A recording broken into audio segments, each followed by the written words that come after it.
Salut, j'espère que vous allez bien. Aujourd'hui on se retrouve dans cette nouvelle vidéo pour un tuto et je vais vous montrer comment réaliser ce collier de type un peu pierre précieuse, un peu marbré, doré, etc. que j'aime vraiment beaucoup.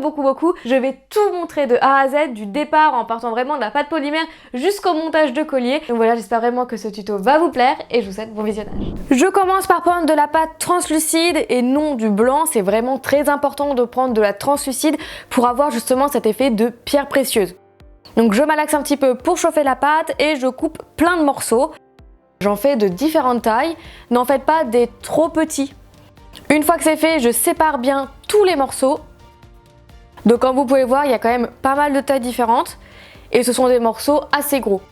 Ensuite, je vais passer à l'étape salissante, donc je me protège avec des gants en latex. Et je prends de la peinture acrylique noire et je vais en parsemer par-ci par-là. Il faut savoir que plus vous allez mettre de la peinture et plus ce sera opaque. Donc si vous voulez garder quand même un effet transparent, allez-y doucement sur le dosage. Et maintenant, petite étape délicate, je ne mélange pas la pâte avec la peinture, je rassemble les morceaux. Donc en fait, je roule les morceaux un petit peu dans la peinture et je les rassemble entre eux. Je ne mélange pas du tout la peinture avec la pâte. Au milieu, je rajoute des feuilles d'or, donc du coup ce sont des fausses feuilles d'or qu'on peut trouver dans n'importe magasin de loisirs créatifs et j'en rajoute vraiment pas mal parce que je veux pas mal de feuilles d'or, voilà tout simplement. Donc là, encore une fois, je rassemble les morceaux, je les colle entre eux. Je ne les mélange pas du tout, il ne faut vraiment pas les mélanger sinon vous allez perdre cet aspect pierre précieuse. Donc une fois que c'est rassemblé, ça ne tâche plus les mains, vous pouvez enlever vos gants et là vous allez couper votre petit rassemblement de morceaux.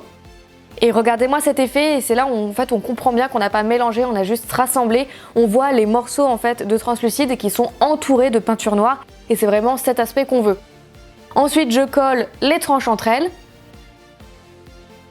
et je roule avec le rouleau. Attention, il faut faire une plaque assez épaisse, c'est très important pour la suite, vous allez le comprendre très vite. Donc là j'étale au rouleau, j'étale bien partout pareil. Et on voit les nervures se dessiner de plus en plus, c'est vraiment trop beau. Et ensuite je prends mon emporte-pièce. Donc cet emporte-pièce est un emporte-pièce imprimé en imprimante 3D, mais vous pouvez prendre la forme que vous souhaitez. Et j'emporte-pièce ma plaque. J'enlève délicatement l'excédent. Et voilà le résultat. Une fois que c'est fait, vous pouvez mettre vos pendentifs au four à 110 degrés pendant 30 minutes. Et voilà le résultat, donc ça change du tout entre avant la cuisson et après. Et ensuite, pour donner encore plus cet effet pierre, je vernis ma création. Vous pouvez aussi les résiner si vous le souhaitez. Donc j'utilise la laque brillante de Graines Créatives. Je trouve que ce rendu est beaucoup mieux que le vernis Fimo standard.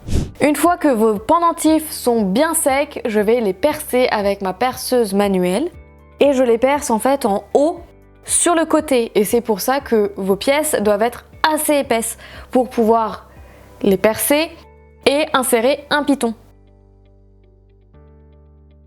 Voilà, je perce de chaque côté, à gauche et à droite. Et ensuite, je mets mes pitons à l'aide d'une pince plate.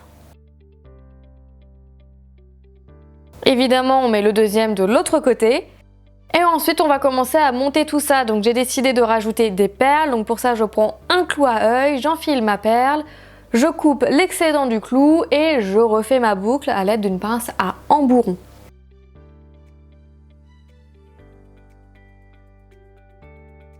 Allez-y doucement pour réaliser une belle boucle. Je vais en faire plusieurs. Et ensuite, je les accroche de chaque côté du pendentif sur chaque piton. Maintenant, on passe à la chaîne et j'accroche chaque extrémité à chaque perle.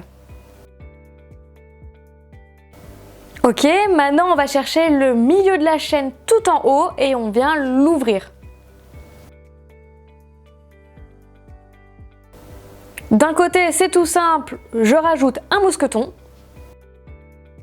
Et de l'autre côté, je devrais ajouter une petite chaînette d'extension. Donc en fait, c'est une chaîne qui a des plus gros anneaux pour justement pouvoir mettre le mousqueton dessus. Et pour terminer, tout au bout de cette chaînette d'extension, je mets une petite breloque Made with Love avec ma signature derrière gravée by Miss Creative et je l'accroche au bout de la chaînette. Et voilà le résultat, et lorsqu'on passe de la lumière au-dessous, on voit bien cet effet transparent, cet effet pierre, je trouve ça vraiment trop beau. J'ai fait plein de pendentifs, j'en ai fait des bleus et des roses en plus du noir. Si jamais vous n'avez pas de peinture acrylique, vous pouvez utiliser des encres alcool exactement de la même manière. Par exemple, le rose et le bleu qu'on voit à l'écran sont avec des encres alcool et je trouve le résultat vraiment magnifique. J'aime vraiment beaucoup. Dites-moi en commentaire quelle couleur vous préférez et si vous avez envie de reproduire ou non ce tuto. En tout cas, j'espère vraiment que ça vous aura plu, que ça vous aura inspiré et nous on se retrouve bientôt pour une prochaine vidéo. Salut!